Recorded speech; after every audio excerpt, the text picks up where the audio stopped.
Bienvenidos y bienvenidas a la 11ª Feria del Libro Zona Huancayo, la Feliz Virtual. En esta oportunidad continuamos con nuestro ciclo de charlas denominada Personajes Ilustres del Valle del Mantaro. Agradecemos a Catherine Retamoso, Antonio, quien nos va a documentar, nos va a ilustrar sobre una gran personalidad del Valle del Mantaro, quien es Zenobio Daga. Catherine Retamoso, Antonio, es gestora cultural y comunicadora social por más de 10 años de experiencia, con más de 10 años de experiencia en la gestión de proyectos culturales en el sector público y privado. Es coordinadora general y responsable del proyecto justamente Zenobio Daga Centenario. Eh, la importancia de revalorar y difundir la obra de nuestros artistas, proyectos relacionados a justamente a Zenobio Daga, a Flor Pucarina, o sea, Catherine Retamoso está empeñada en rescatar todas estas personalidades que han hecho del Valle del Mantaro un lugar tan rico en cultura y de cultura viva. Bienvenida, Catherine. Te pedimos por favor que pongas el audio y nos ilustres sobre esta gran personalidad, quien es Zenobio Daga.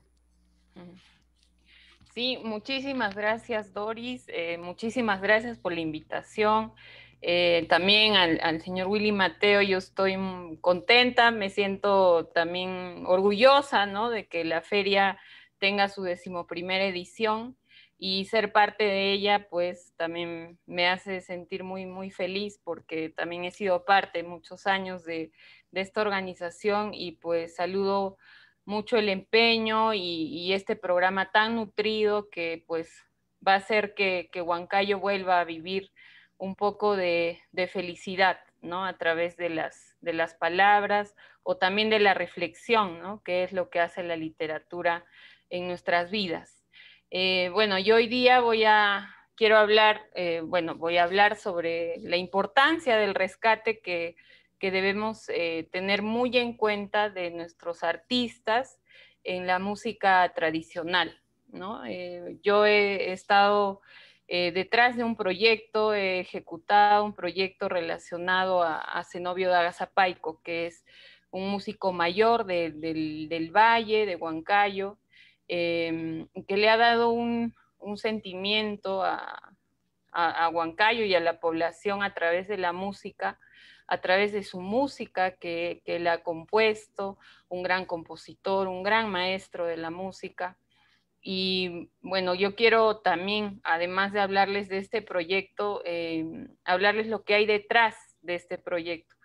En realidad, detrás de todo este trabajo que he desarrollado por Zenobio Daga, pues hay una propuesta metodológica para el rescate, la preservación y la puesta en valor de la obra de artistas en el ámbito de la música tradicional.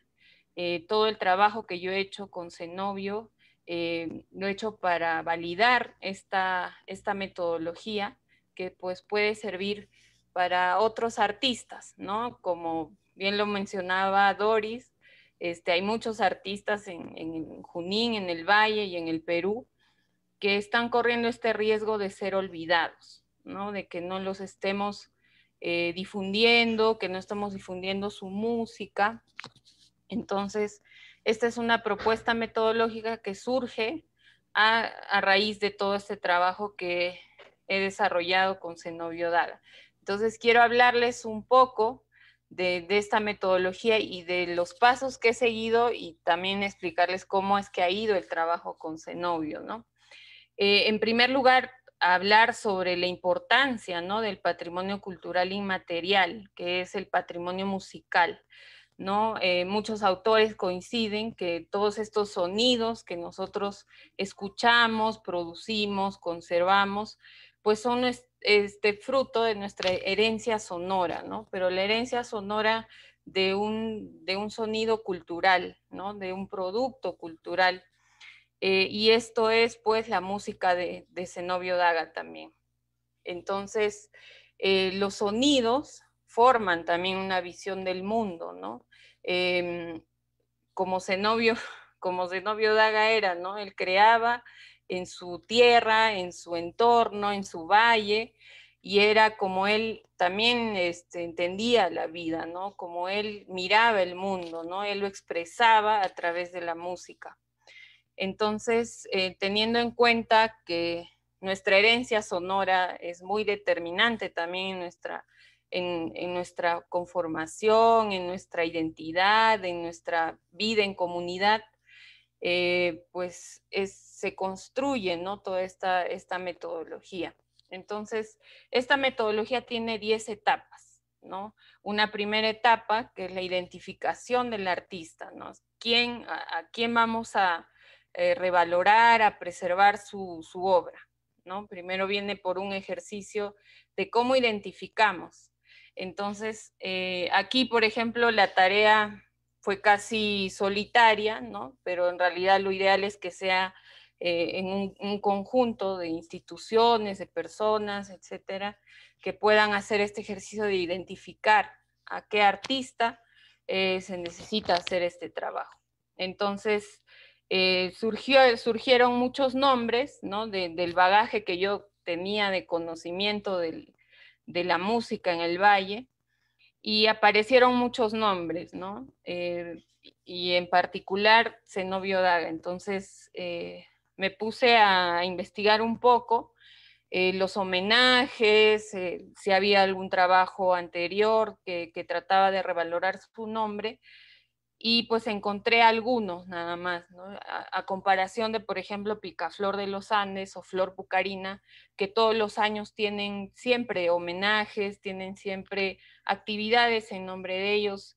Flor Pucarina tiene la casa de Flor Pucarina en Pucará, y etcétera, ¿no? Entonces, ahí empezó el trabajo, identificando primero a Zenobio, luego pasar a una etapa ya, un nivel más, que es la segunda etapa, que es la investigación, ¿no? La investigación tiene un tiempo, ¿no? Que son meses en los que uno se vuelca a investigar toda la obra y todo el aporte que ha hecho este artista en la música, en su entorno, etcétera, ¿no? Entonces, esto es un proceso que además sirve como para generar un expediente, ¿no?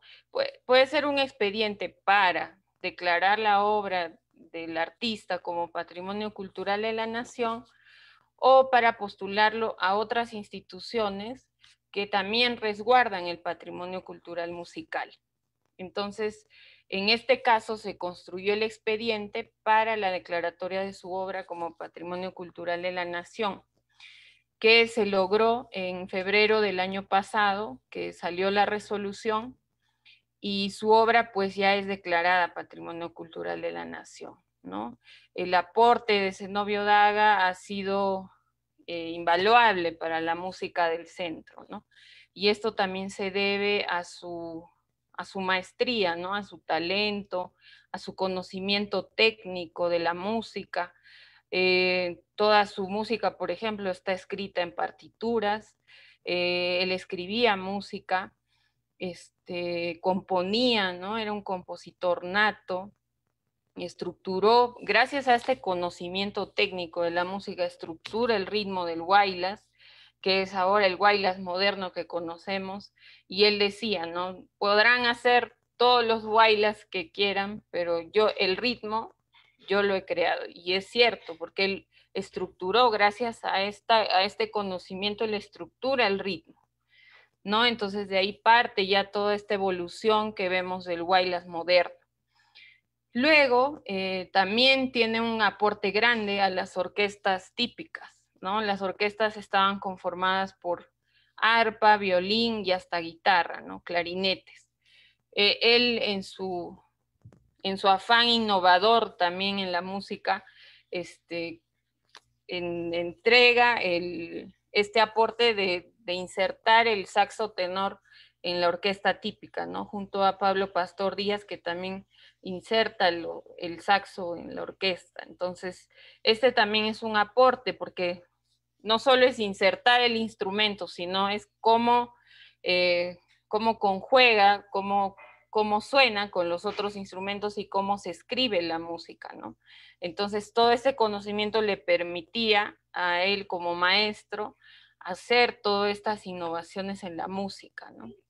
Ahora, pues, los saxos son predominantes en las orquestas típicas, ¿no? Ahora podemos ver orquestas de 25 músicos y en su mayoría son saxo, ¿no? Y ese es, digamos, lo que caracteriza ahora la región Junín también. Bueno, estos son los aportes que se encontraron a través de esta investigación que está documentada, está con bibliografía, ha sido un proceso largo, ¿no? Luego, como una tercera etapa, tenemos ya todo el conocimiento de la obra del artista y pasamos a un análisis de las dimensiones, ¿no? En qué dimensiones ha repercutido la obra del artista, ¿no? Entonces, en este caso, pues las dimensiones de la música de Zenobio son una dimensión histórica, tiene una dimensión histórica porque él ha escrito muchas letras que hasta ahora y que no pasarán de moda, ¿no? Como el himno Yo soy huancaíno por algo, como Vaso de Cristal, ¿no? Como instaurar diversas partituras dentro de la música. Luego, pues, tiene una dimensión también cultural, ¿no? Un aporte cultural importante a través de la música, ha generado todo un sentimiento de identidad, porque el Huayla se identifica a Junín y al Perú, ¿no? ¿Cómo no decirlo? También tiene una dimensión social, ¿no? Una dimensión social porque cohesiona, ¿no? Espacios, cohesiona comunidades, ¿no? A través de la música, ¿no? Podemos estar en Huancayo y alguien en Trujillo escucha un Vaso de Cristal y ahí generas una cohesión, ¿no? Una cohesión social. Entonces tiene estas tres dimensiones que también se deben analizar dentro de estas etapas, ¿no?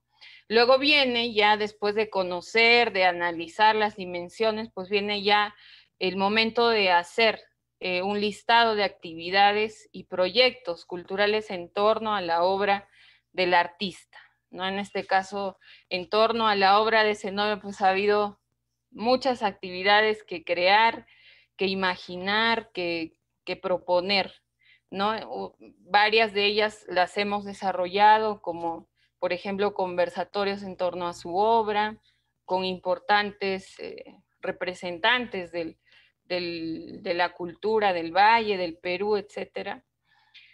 Y también bueno, esto sí es un proyecto que es el Festival Solo Zenobio, que está inspirado pues en la obra de Zenobio, ¿no? Porque tiene un contrapunteo de solos de violín, tiene una parte artística, musical, con presentación de artistas, y tiene una intervención de murales, ¿no? Es un festival que tiene tres partes.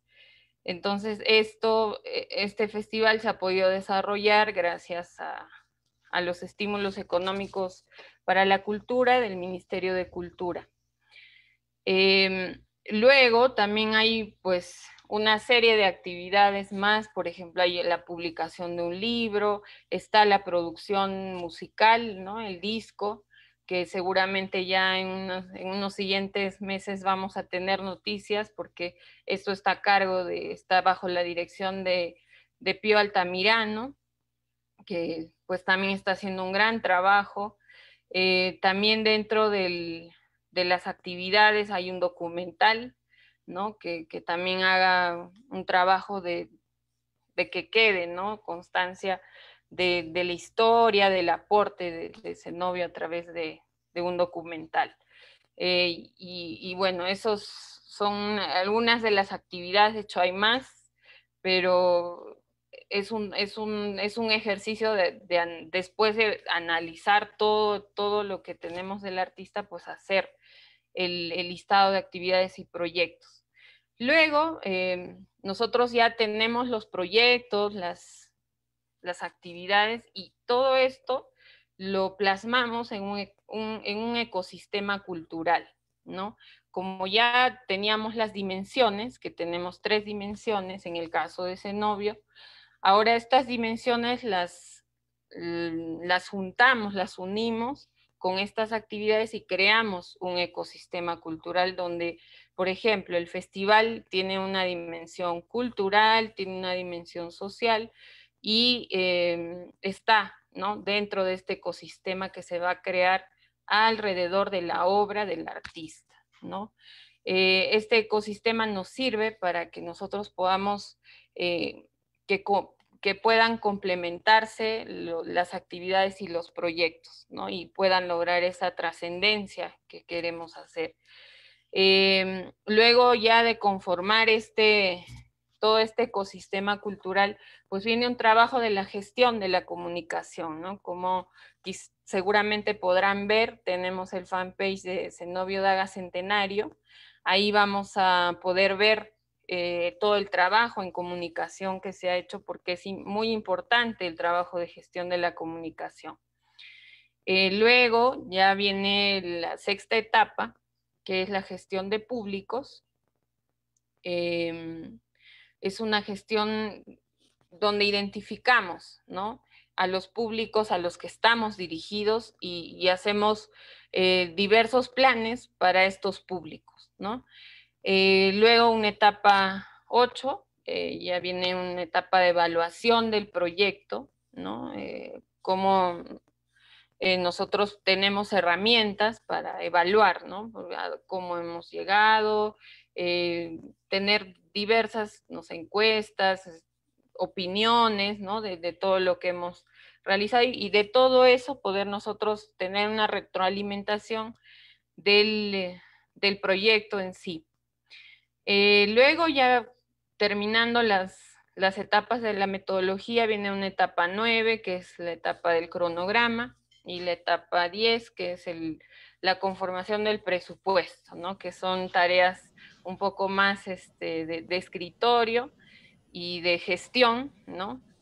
Porque también al momento de hacer el presupuesto hay que gestionar el financiamiento para los proyectos que se han planteado, ¿no? Porque no todos se pueden lograr, pero sí están escritos, en algún momento pues salen, ¿no? Pueden desarrollarse. Por ejemplo, el documental no lo hemos podido desarrollar, pero en algún momento, como está en todo este proyecto enmarcado, pues se puede dar, ¿no?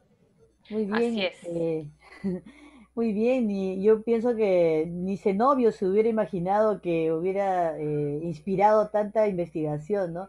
Quería preguntarte, Zenobio nace en Huancayo y ¿cuántos temas se le atribuyen a Zenobio? ¿Cuántas producciones musicales, más o menos? Ya, sí, don Zenobio ha escrito, o sea, tiene registrados en Abdai 609 temas, 609, pero el cálculo es que él ha tenido pues más de 900, 1000 temas, ¿no? Porque no todos los ha registrado, porque pues en todo este camino he encontrado muchas personas que hasta incluso me han enviado partituras que él les había escrito canciones, ¿no?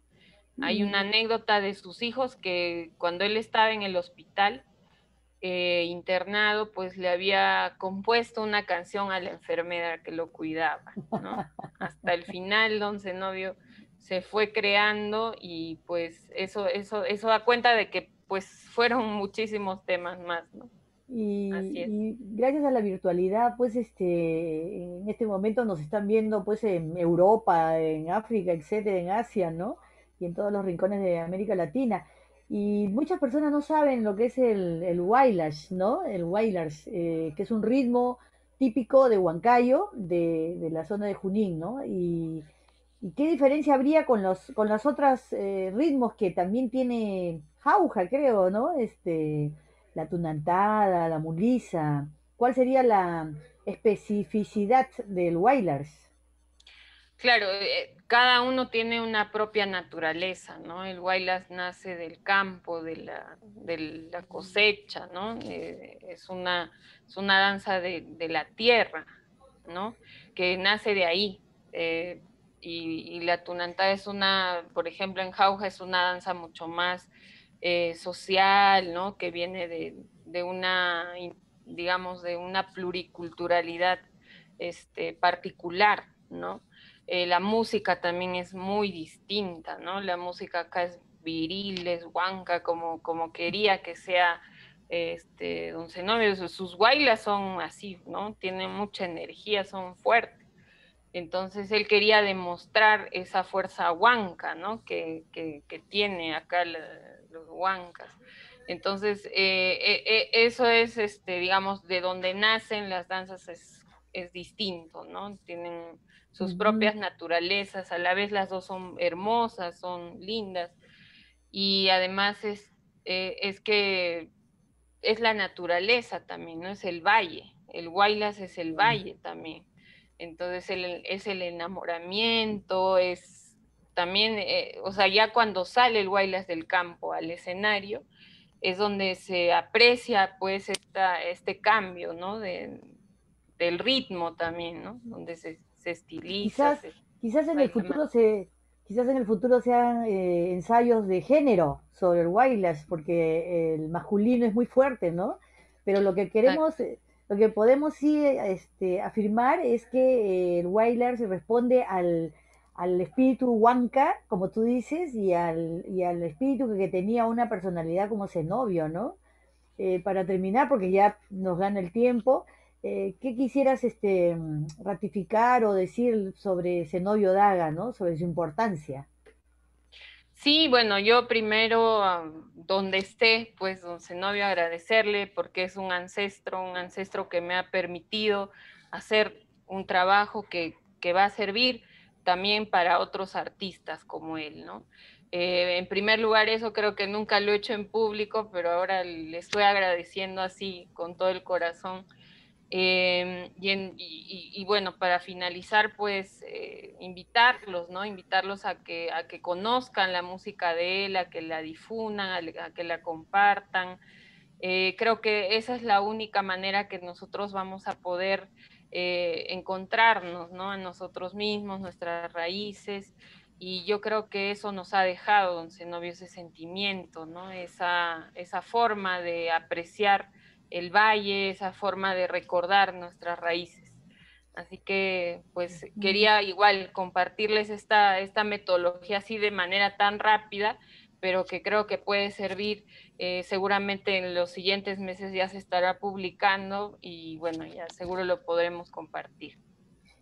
Muchísimas gracias, Catherine Retamoso, por la extraordinaria charla que nos ha brindado sobre Zenobio Daga. Y ahora tenemos la participación de un gran amigo, un gran gestor cultural. Él es huancaíno, Yair Pérez Brañez. Es licenciado en Literatura Peruana y Latinoamericana por la Universidad Nacional Mayor de San Marcos. Tiene un magíster en Estudios de la Cultura, mención en Políticas Culturales por la Universidad Andina Simón Bolívar de Ecuador. Además es gestor cultural, como dijimos, investigador, docente universitario. Actualmente es director de la Unidad de Articulación y Promoción Institucional del Proyecto Especial Bicentenario de la Independencia de la Feliz de esta feria por el periodo de tres años, ¿no? Durante 3 años. Bienvenido, Yair, y por favor, él nos va a dar una charla muy interesante sobre Sergio Quijada Jara dentro de la franja temática Personalidades Ilustres del Valle del Mantaro. Bienvenido, Yair. Muchas gracias, Doris. Muchas gracias a todos las personas que están conectadas a la transmisión de la Feria del Libro, Zona Huancayo. Y en principio felicitar a los organizadores, a Willy Mateo, por seguir manteniendo esta actividad tan importante, a Doris también Moromisato por la encomiable labor al frente de la dirección cultural de la feria. Es una tarea titánica y mucho más en tiempos convulsos como lo que el COVID nos ofrece ahora con la virtualidad, donde demanda pues que todos estemos atentos a la pantalla, mirándonos, encontrándonos, pero sobre todo cuidándonos. Gracias por eso y gracias también por permitirme hablar y reflexionar un poco sobre el papel, la importancia y la trascendencia de uno de los actores culturales más importantes que ha tenido el Valle del Mantaro, Sergio Quijada Jara. Él, si bien es cierto, es huancabelicano, no es propiamente del Valle del Mantaro, Huancayo, ser un actor fundamental para la literatura, para el folclore, para la antropología del Valle del Mantaro. Sergio nació el 5 de octubre del 1914 en Acostambo, en Tayacaja. ¿no? Y bueno, viene si uno ahora nada más va a Tayacaja, puede encontrar todavía que el quechua es una práctica común. Entonces, en los años en que Sergio nace, la ruralidad, la práctica con el quechua, la práctica vinculada a la tradición, a la tierra, son piezas muy cotidianas, ¿no? Él inmediatamente viene al Valle del Mantaro con su familia, probablemente en búsqueda de mejores oportunidades, ¿no? Recordemos que a inicios del siglo XX el quechua es proscrito y todo lo que signifique quechua también es proscrito, ¿no? Al interior de los hogares se prohíbe que se hable el quechua, se promueve el castellano, los padres reniegan y prohíben eso y encuentran más bien en la escuela y lo que signifique más bien la ciudad una forma de ver el progreso, ¿no? Y contraponiéndolo con el quechua, con lo andino, con lo rural.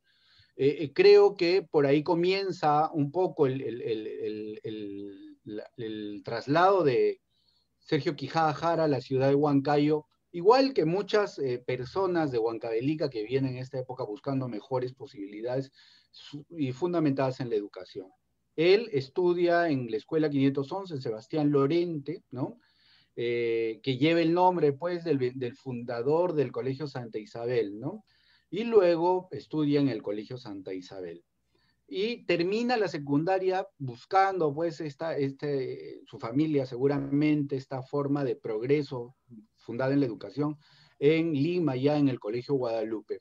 Estudia sus primeros años en la Facultad de Letras de la Universidad Católica y luego Derecho en la Universidad Nacional Mayor de San Marcos, donde se gradúa. Es en San Marcos, creo yo, que Sergio Quijada Jara, al igual que muchos intelectuales, ¿no? Que vienen de región y que se encuentran en Lima en un espacio importante de reflexión, con muchos intelectuales, ¿no?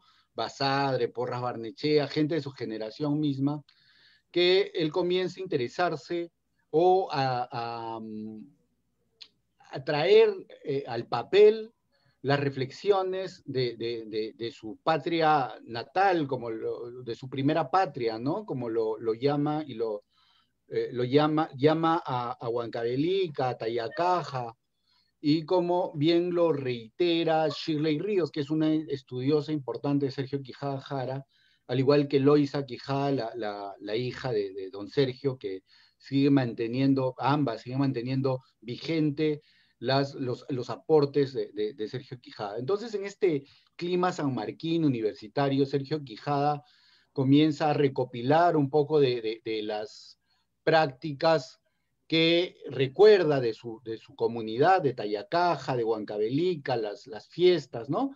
Y ya terminando la universidad, en los años 40, se presenta con un trabajito a un concurso a los Juegos Florales de San Marcos, con el trabajo denominado las estampas huancavelicanas, que le genera pues que sea declarada mención honrosa y que vería luego la luz el año 44, 4 años después ya en un formato libro, ¿no?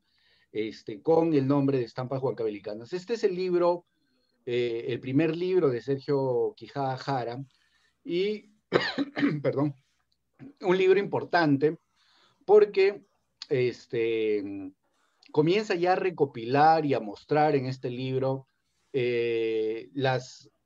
todas el inventario, digamos, una descripción pormenorizada de la cultura y de las tradiciones populares de Huancavelica, de Tayacaja, de toda la zona centro-sur del país, ¿no?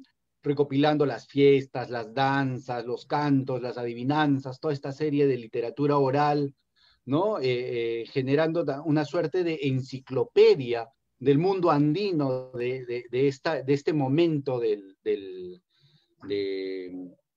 tiempo, ¿no? Del siglo XX. Hay que mencionar que junto a Adolfo Bienrich es un tarmeño que comienza a hacer este trabajo de recopilación, quizás entre fines del siglo XIX y primeros años del siglo XX, en Tarma, ¿no? Con sus dos libros clásicos, Azucenas Quechua y Tarmapacha Huaray. Y seguramente estos trabajos de Adolfo Bienrich han nutrido o han generado en Sergio Quijada Jara un interés por estas recopilaciones, por la cultura popular. Además de que en la década del 30, pues en San Marcos también la corriente indigenista, los estudios peruanos, también pues generan todo un auge, todo un portento que Sergio Quijada Jara ha mantenido nutriéndose de ello para poder volcarlo todo en estos trabajos de recopilación que comienza a hacer denodadamente desde la década pues del 30, 40 en adelante, ¿no? Significando eso el norte de su vida, el rumbo de su vida. Este trabajo, Estampas Huancavelicanas, es un documento fundacional junto al de Bienrich, junto a otros textos importantes en una tradición en el Valle del Mantaro con piezas como Pedro Monge, como Ementerio Cisneros o Emilio Barrantes, profesor de Santa Isabel, que en la década del 50 también recopila toda una serie de cuentos, de relatos, ¿no? Y en este trabajo de Bienrich podemos encontrar fiestas importantes que ahora son, digamos, recursos necesarios para los antropólogos que quieran un poco conocer cómo eran las festividades en aquella época, ¿no? Fiestas como el del niño Cayo Corpiño, la adoración del niño perdido, la celebración de San Sebastián, la Semana Santa, en fin. Pero luego además también recopila acciones o actividades de la vida cotidiana, del trabajo agrícola, la siembra, el cultivo, acontecimientos sociales, el huaylas, el atipanacuy, ¿no? En fin, ofrece un conjunto de acciones, una enciclopedia por eso del vivir del hombre campesino y del hombre de Huancavelica y de este vínculo entre Huancavelica y el Valle del Mantaro y Junín, que es una frontera, pues, política en realidad, pero no es una frontera cultural porque hay un tránsito permanente, ¿no? No se sabe dónde termina Huancavelica y dónde comienza Junín, o Huancayo y Pampas, por ejemplo, ¿no? En fin, pero este es el libro fundamental que va a ser el germen para otros trabajos, como por ejemplo, más adelante tiene un trabajo de Santiago, inmediatamente en el 46 propone un nuevo trabajo que es Importancia y Técnica del Folclore en las contribuciones indígenas, el año 47, un poco el trabajo anterior, un poco pensando en una reflexión sobre el hacer del investigador, el hacer del recopilador, ¿no? No solamente era un recopilador que recopilaba nada más y dejaba el trabajo, sino tenía también una reflexión en torno a eso. Luego tiene un trabajo interesante sobre la fiesta de la Virgen de la Natividad o Virgen de Cocharcas, Mamacha Cocharcas, que ahora la llamamos todos, esta fiesta importante el 8 de septiembre en Zapayanga. Este trabajo es de 1947 y ahí, entre otras cosas, hace como una suerte de etnografía de todo lo que pasa en la fiesta en la década del 40, importantísimo trabajo. Y a su vez ahí da un dato interesante, por ejemplo, respecto a los capaquinca, que son pues una de las danzas emblemáticas junto con las collas, ¿no? Donde están los incas, y dice que incorporan los españoles en la década del 30, y desde esa época comienza a haber estos enfrentamientos entre españoles e incas, que son característicos de la fiesta, igual que con los jalachaquis y otras estampas que también menciona. Dos elementos de Sergio Quijada que se vinculan a la naturaleza giran alrededor de dos plantas ancestrales, dos plantas originarias del mundo andino. Uno es la coca, y tiene un libro precioso que se llama La coca en las costumbres indígenas, un libro de 1950, donde aborda distintas dimensiones de la coca para el hombre andino, desde las estrictamente cotidianas como las rituales, las medicinales, pero también aquellas que determinan la importancia sociales en las actividades del ciclo vital, por ejemplo, la coca, cómo fluctúa en los matrimonios, en los bautizos, en los afacasas, en la época, ¿no? Y también procura recoger algunas manifestaciones vinculadas al canto, a la poesía sobre la coca, y acá una de sus canciones queridas de Sergio Quijada Jara, todos los amigos que lo han conocido, lamentablemente yo no tuve el privilegio de conocerlo, a don Sergio, mencionan Pío Altamirano, Javier Pedro González Sergio, mencionan Sergio Castillo, mencionan que a Sergio Quijada Jara le gustaba mucho una canción que tiene que ver con este libro, que se llama Coca Quintucha. ¿Quién no recuerda esta canción? Pues, que está en el cancionero andino, ¿no? Y es parte de esta reflexión también alrededor de la coca. Luego, el otro elemento importante que Sergio Quijada, digamos, ha sido parte de su razón de ser, es el tema de la cantuta, y tiene un libro a propósito de eso que se llama La Cantuta Flor Nacional del Perú. Y él, en este libro, promovía la importancia de mantener esta flor, y el objetivo fundamental de este libro es que se declare como patrimonio del país esta flor, como flor nacional del país, como en su momento lo hizo Bolivia. Y al ser Bolivia, ya tener la paternidad, digamos, de esta flor, eso generó un poco que este proyecto político, en realidad porque un proyecto político de Sergio Quijada, esta declaratoria, no se concrete. Pero eso no lo desanimó, y fue un animador, un gestor de promover la masificación de esta planta de la cantuta en todo el Valle del Mantaro. Entonces, Eloisa y Shirley Ríos, por ejemplo, tienen un registro de fotografías donde se ve a don Sergio Quijada Jara plantando flores de cantuta en donde pueda ver, ¿no? Colegios, ceremonias públicas, un animador que tuvo un proyecto político con la flor de la cantuta, con la flor, la flor, la hoja de coca. Pero sin embargo, el libro fundamental de Sergio Quijada, a mi parecer, el libro más importante, si se puede utilizar esa palabra, ¿no? Porque todos son importantes en realidad, es el libro Canciones de Ganado y Pastores de 1957, que recientemente, en 2014, tuvo una reedición también por Eloisa, ¿no? Por el trabajo de Eloisa. Este libro es un libro importante. Yo quiero citar a Manuel Vaquerizo, por ejemplo, que menciona esto. Dice, lo cito: el mejor trabajo de Sergio Quijada Jara es sin duda Canciones de Ganado y Pastores. Este libro fue editado en 1957, pero ya estaba concluido cuando se efectuó el primer Congreso Internacional de Peruanistas en 1951. En esa oportunidad, Quijada Jara conoció a Paul Rivet, lo mismo que a Jesús Lara, Jorge Lira, Moro Tevez y otros investigadores del folclore que asistieron al Congreso. Es ahí donde adquirió verdadera noción de la importancia del trabajo que venía realizando, y fue entonces también que comprometió a Paul Rivet para que le sucediera el libro. Este libro fue animado por todos estos pues grandes investigadores, antropólogos de la época, peruanistas de la época, que encontraron en este libro, Canciones de Ganado, una riquísima contribución, no solamente de la poética del hombre andino, la poética del hombre del centro, sino cómo esa poética estaba ordenada y configurada, que es el trabajo que destinó Sergio Quijada Jara para esta empresa, ¿no? Es un trabajo monumental que se adelanta a su tiempo, y que ha sido un referente para otros trabajos, ¿no? Como por ejemplo Urjujunapan Yaguarmin de los hermanos Morote, perdón, de los hermanos Montoya, ¿no?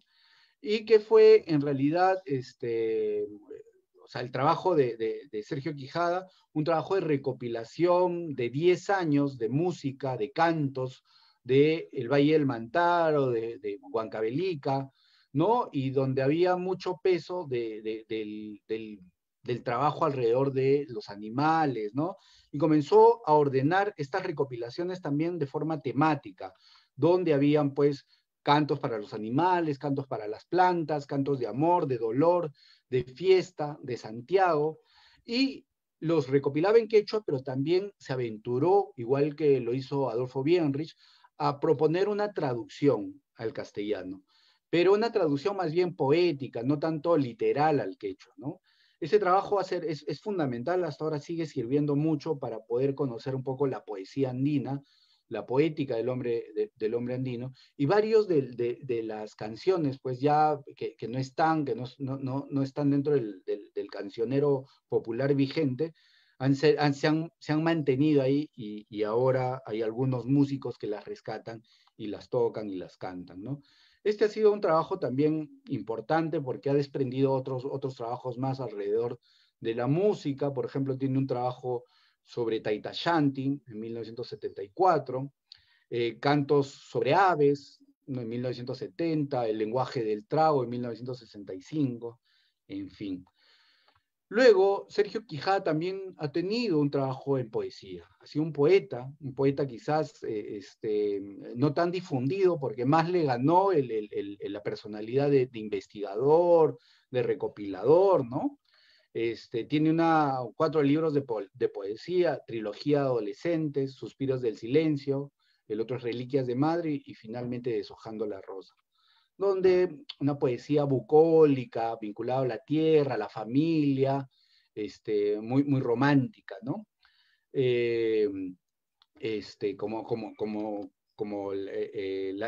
Digamos, en parte de la época. Hay una anécdota que muchos amigos también me la cuentan permanentemente, de don Sergio Quijada Jara, y es después de sacar este documento, este trabajo que es El lenguaje del trago, tienen, bueno, muchos años después tienen una reunión con algunos intelectuales del Valle a propósito de la llegada de Jaime Guardia, y comienzan pues a tener un debate en quechua con Jaime Guardia, hablando del lenguaje del trago, que fue pieza de su libro, ¿no? Y trabajando mucho el tema del quechua, con figuras que todavía están vigentes y que han pertenecido o han presenciado ese evento, ¿no? Sergio Castillo, Josué Sánchez, los hermanos González, entre otros. Yo, para terminar, quisiera comentar más bien una dimensión del trabajo de Sergio Quijada Jara, que sí es difundida, pero que tampoco no ha sido muy reconocida como su visión de la poesía. Es el Sergio Quijada Jara gestor cultural. Sergio Quijada Jara fue un animador de la cultura. No solamente, pues, investigó, no solamente promovió la difusión de la cultura popular andina, de Huancavelica y de Junín, sino participó activamente de, por ejemplo, actividades culturales académicas, investigaciones, ¿no? Trabajos alrededor de los folcloristas. Fue presidente y fundador, por ejemplo, del Instituto de Folclore Adolfo Bienrich en la década del 50. Fue un periodista cultural, publicando en varios libros, periódicos de la ciudad y también periódicos a nivel nacional. Tuvo un programa de radio donde animaba y comenzaba a construir pues una mediación cultural, ¿no? Sobre la actualidad cultural de la región, de la ciudad, ¿no? Y participó animadamente de muchas de las actividades culturales más importantes. Sus amigos como Teófilo Inostroza dan cuenta de eso. Teófilo Inostroza, el gran fotógrafo, que quizás tradujo lo que Sergio Quijada Jara escribió en textos, Teófilo Inostroza lo tradujo a la fotografía, ¿no? E hizo lo mismo que Sergio Quijada en la fotografía. Pero Sergio Quijada Jara también estuvo en la otra dimensión de la gestión cultural en el Estado y fue director del INC también. Ese es algo que muy poca gente le reconoce a Sergio Quijada, de la región Junín. Fue director de la filial Junín del INC en 1986, después de Luis Benjamín Cisneros y de Isabel Córdoba Rosas. Él fue el tercer director del INC, y durante todo el año 86, ahí en el local de la avenida Arequipa 559, donde estaba el antiguo local del INC, pues hicieron muchas actividades culturales durante todo ese tiempo de su gestión de don Sergio Quijada Jara. Él fallece en la década del 90, dejando pues un vacío tremendo digamos, en el folclore del Valle del Mantaro, y dejando sobre todo una escuela y animadores que han seguido, digamos, sostenidamente el rumbo que él ha trazado, ¿no? Dos nombres fundamentales que han sido, digamos, han seguido esa ruta es Carmela Morales, ¿no? Y todo lo que ha trazado Carmela con Tuki, con José Oregón, su hijo, con las nietas de Carmela, ¿no? Que siguen vigentes con Tuki, y Luis Cárdenas Racho, que creo que ha encarnado mucho el papel protagónico que tuvo Sergio Quijada Jara respecto al folclore en los últimos años y en este tránsito pues al nuevo milenio, ¿no? Hoy el folclore del Valle del Mantaro es el folclore reconocido, el cariño que le tenemos al Huaylas, al Santiago, el cariño que encontramos en las músicas, es solo tal en esta dimensión donde nos reconocemos en esta identidad tan plural, tan rica, gracias a Sergio Quijada Jara y a gente pues que en su generación han cimentado esos muros, esas bases sólidas de lo que es el Valle del Mantaro ahora, ¿no? Entonces, es un poco lo que podría comentarles de Sergio Quijada Jara, un gran padre fundacional del Valle del Mantaro y en general de la región Junín y de la Sierra Central. Muy bien, Yair, muchísimas gracias. En verdad lo tuyo ha sido titánico, resumir en tan poco espacio tanta vida, ¿no? Y tanto aporte de un personaje como, una personalidad como Sergio Quijada Jara. Te agradecemos muchísimo, pero el tiempo nos venció. Agradecemos también a Caterina Retamoso por su charla sobre Zenobio Daga. Y nada, nos despedimos, seguimos con la Feria del Libro en Huancayo. Por favor, vean toda la programación en nuestra página web de www.ferialibro.com.pe y muchísimas gracias.